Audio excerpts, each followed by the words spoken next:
প্রাণী প্রশিক্ষক জেসিকা র্যাডক্লিফের একটি লাইভ ভিডিও সামাজিক যোগাযোগ মাধ্যমে ভাইরাল হয়েছে, যেখানে দেখা যায় 23 বছর বয়সী ওই তরুণীকে একটি ডলফিন প্রথমে পানি থেকে উপরে ওঠায়।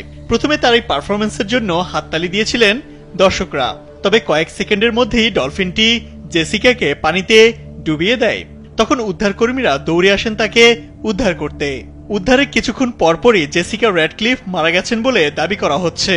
তবে ব্রিটিশ ট্যাবলয়েড দ্য স্টার সহ একাধিক গণমাধ্যম জানিয়েছে আসলে এমন কোনো ঘটনাই ঘটেনি। সরকারি নথি, সামাজিক নিরাপত্তা প্রতিবেদন কিংবা বিশ্বস্ত সূত্রে জেসিকা র্যাডক্লিফ নামের ওই প্রশিক্ষকের খোঁজও পাওয়া যায়নি। ভিডিওটি মূলত কৃত্রিম বুদ্ধিমত্তা বা এআই দিয়ে তৈরি।